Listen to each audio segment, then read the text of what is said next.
The Global Terrorism Index has revealed that deaths from terrorism in the West surged by 280% in 2025, contrasting starkly against a global decline of 28%.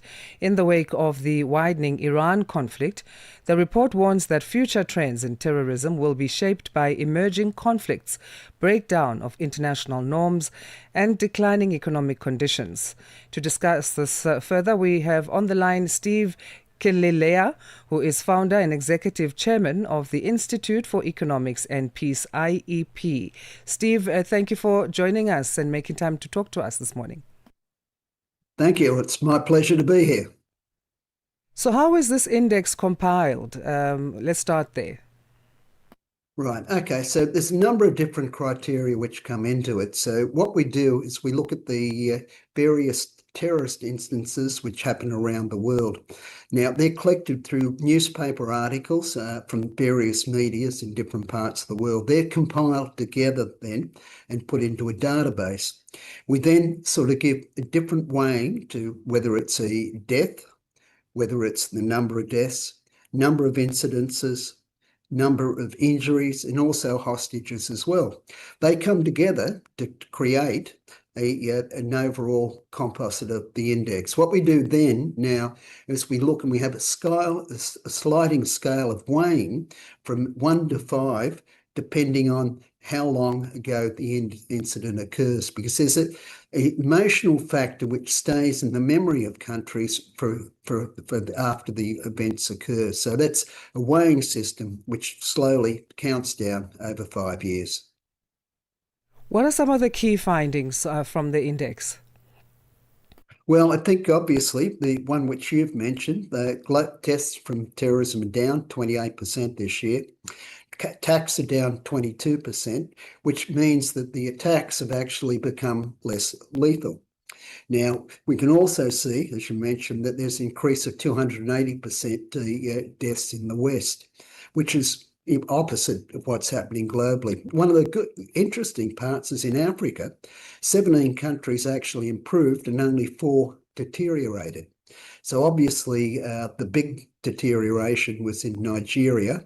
That's related to Boko Haram. 80% of the increase of deaths there are caused by Boko Haram. The other 20% is mainly Islamic State. And then we can see if we go up to the Sahel, that's still the global epicenter of terrorism. But the good news there is deaths actually improved in Mali, Burkina Faso, and Niger as well. So in many ways, it's good news for the African continent. However, if we move over, we can find that Pakistan's now at the bottom of the index. And that's the first time in the history of the index Pakistan's held that position. That's mainly since the Taliban have come in Afghanistan, they're doing over-border raids. And that is having a big impact on Pakistan. And we can see that the two countries have broken out in actual open conflict. Pakistan actually bombed Kabul 3 days ago.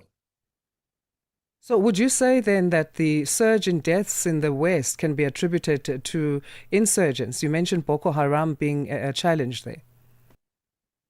Well, if we're looking in the West, it's a lot more complicated.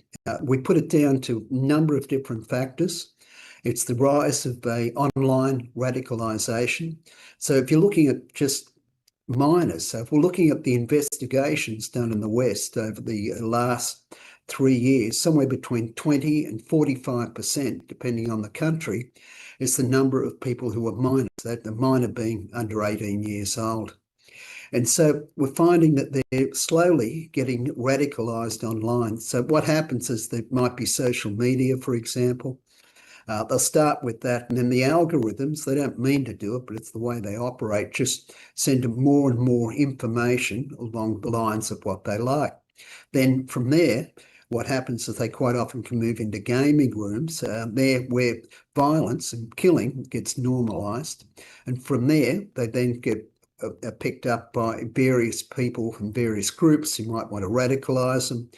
From there, they then go into encrypted chat sessions and from there move on. But what we find is that in the West, there's a certain profile, and generally that profile comes from some sort of dysfunctional background. So what we found is that 87% of the young people who commit terrorist acts come from a background of domestic violence. They come from backgrounds which are dysfunctional, quite alienated. And we found that 67 of them actually have abandonment as issues in their background. So there's a lot of social issues which go on there, but also polarizing events such as the war in the Middle East and what's happening in Gaza and the West Bank have also been underlying causes which are causing this radicalization as well.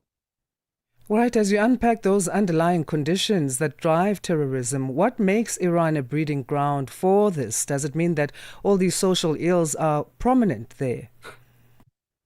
Yeah, well, I think it's different.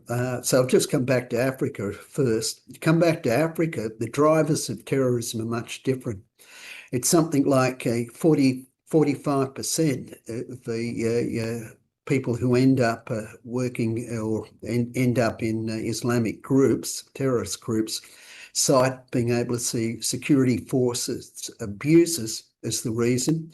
25% is absolutely no job opportunity. So in different parts of the world, it's different. So let's come back to Iran. Now, if we're looking at Iran, the issue with Iran is just the size of the country and what happens if it destabilizes and its neighbors.